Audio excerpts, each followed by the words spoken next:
برے صغیر کی شعر و شاعری کی روایت میں کچھ نام ایسے ہیں جو گزرتے وقت کے ساتھ بھی دھندلے نہیں ہوتے۔ انہی درخشاں ستاروں میں ایک نام بہزاد لکھنوی کا بھی ہے، وہ شاعر جن کے قلم سے نکلے ہوئے اشعار آج بھی دلوں میں زندہ ہیں اور سماعتوں میں رس کھل رہے ہیں۔ اے جذبہ دل گر میں چاہوں ہر چیز مقابل آ جائے، اور کہاں ہو تم چلے آؤ محبت کا تقاضا ہے۔ یہ اور ان جیسی بے شمار لازوال غزلیں بہزاد لکھنوی ہی کی تخلیق ہیں۔ میں بہزاد لکھنوی صاحب کا پر پوتا بھی ہوں، پر نواسا بھی ہوں۔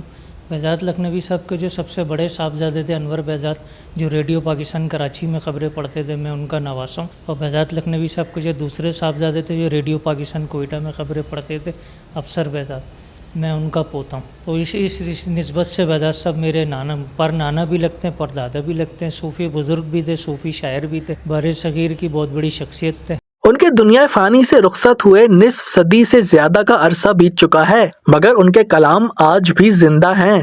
بہزاد صاحب نے تقریباً 70 کے قریب نعتیہ مجموعے لکھے۔ یہ مزار ان کے تقریباً 50 سال ہو گیا، اور مزار ان کا یہ ہے کہ بھٹو صاحب نے ان کی علمی اور ادبی خدمات پہ، اس وقت بھٹو صاحب وزیر اعظم تھے، تو انہوں نے ان کو یہ جگہ دی تھی جہاں ان کی نام سے مسجد ہے اور ان کے صاحبزادوں کی قبر ہے۔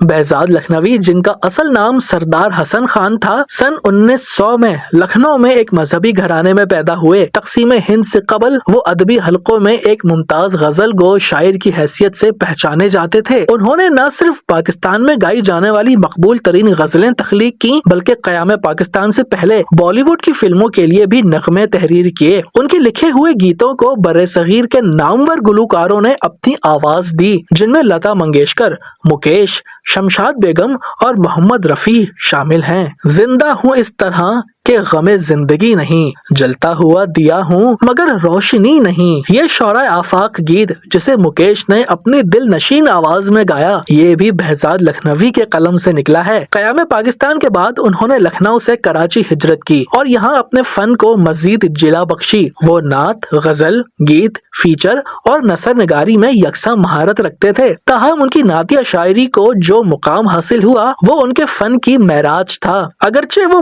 ابتدا ہی سے نعت کہتے تھے، مگر حج اور روضہ رسول کی بار بار حاضری نے ان کے دل و دماغ کو نعت رسول کے لیے وقف کر دیا۔ ان کی نعتوں کو عوامی مقبولیت دلانے کے لیے ریڈیو پاکستان نے کلیدی کردار ادا کیا۔ وہ اردو، عربی، فارسی، ہندی، بنگالی، انگریزی اور فرانسیسی زبانوں پر عبور رکھتے تھے۔ ان کے تقریباً 3 درجن مجموعہ کلام شائع ہو چکے ہیں۔ بہزاد لکھنوی کی ادبی خدمات کے اعتراف میں انہیں مختلف سرکاری اعزازات سے نوازا گیا۔ ایوب خان کے دور حکومت میں انہیں 200 روپے ماہانہ وظیفہ مقرر کیا گیا، جبکہ ذوالفقار علی بھٹو کی حکومت میں یہ وظیفہ بڑھا کر 500 روپے کر دیا گیا۔ 23 رمضان المبارک 1974 بروز جمعہ وہ اس جہان فانی سے رخصت ہو گئے۔ ان کی نماز جنازہ مولانا احتشام الحق تھانوی نے پڑھائی۔ انہیں کراچی کے علاقے سخی حسن چورنگی، نارتھ ناظم آباد میں سپرد خاک کیا گیا، جہاں حکومت کی جانب سے 1 ایکڑ اراضی ان کے مزار کے لیے مختص کی گئی۔ ان کے مزار کا انتظام آج ان کے پوتے اور پڑ پوتے اپنے طور پر سنبھال رہے ہیں۔